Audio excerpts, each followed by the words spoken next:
मन को वश में करना ही आत्मसंयम। भगवान बुद्ध ने कहा है कि जिसने अपने मन को वश में कर लिया है उसकी जीत को देवता भी हार में नहीं बदल सकते हैं।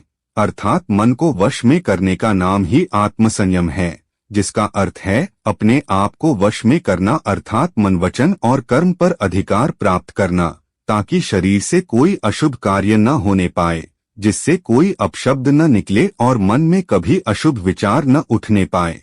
यदि मनुष्य अपनी इंद्रियों का प्रयोग उचित ढंग से करता है तो ही वह मनुष्य कहलाने का अधिकार रखता है। यदि उसका अपने मन पर अधिकार नहीं है, उचित और अनुचित का ज्ञान नहीं है, तो वह मनुष्य के पद से गिरकर अन्य योनियों में गिने जाने योग्य हो सकता है। एक कथन है कि हम जैसा सोचते हैं वैसा ही बन जाते हैं। वास्तव में यह विचार नहीं अपितु विचारों का संसार है। हमारी सोच और विचारों का प्रभाव हमारे मन पर गहरा असर छोड़ता है। मनुष्य के मन में विचार ही बार बार उभर कर आते हैं जो मनुष्य को दिशा देने का काम करते हैं।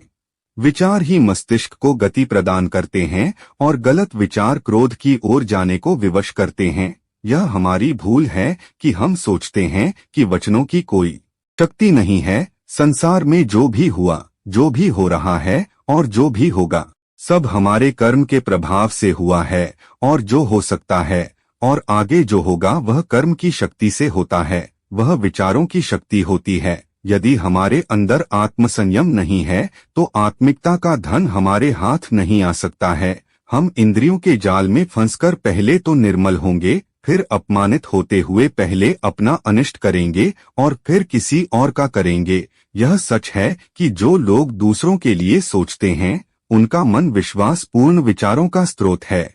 इसलिए यदि बुराई से बचना हो तो अपनी दिशा को भलाई की ओर मोड़ देना चाहिए। वास्तव में यदि आप इतना ही चाहते हैं तो सबसे पहले आत्मसंयम की आदत डाल लें, क्योंकि संयम का अर्थ ही है अपनी बिखरी हुई शक्तियों को निश्चित दिशा देना। मान लीजिए जिस कार्य को नहीं करना है और जब उसे ही करने के लिए मन आकर्षित करता है तो आप उसे प्रयासपूर्वक रोकने के लिए मन बना लें। उसे ही आत्मसंयम कहते हैं।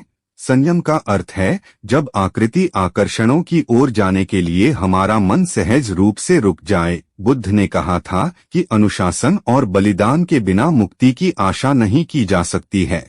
लेकिन यह बात भी सच है कि लोग अक्सर गुस्से में विवेक शून्य होकर तुरंत अपने आत्मसंयम को गुस्से में खो देते हैं। यह सच है कि समय बीतने के साथ लोगों के आत्मसंयम में भारी कमी आई है। इसके गंभीर परिणाम सामने भी आए हैं। इसलिए आत्मसंयम की उपयोगिता को किसी भी हाल में कम नहीं आंका जा सकता है। लेकिन यह भी सच है कि शुरुआत में आत्मसंयम का मार्ग थोड़ा कठिन लगता है। अर्थात मन को वश में करने का नाम ही आत्मसंयम है। मनुष्य को मिली हुई शक्तियों को निश्चित दिशा देना संयम कहलाता है। बुलंदी की उड़ान पर हो तो जरा सब्र रखकर हवाओं में उड़ो। परिदे बताते हैं कि आसमान में ठिकाने नहीं होते। मन को शांत रखे, ज्यादा लालच न करे, और जब मन अशांत हो तो बुधम शरणं गच्छामि का जाप करें।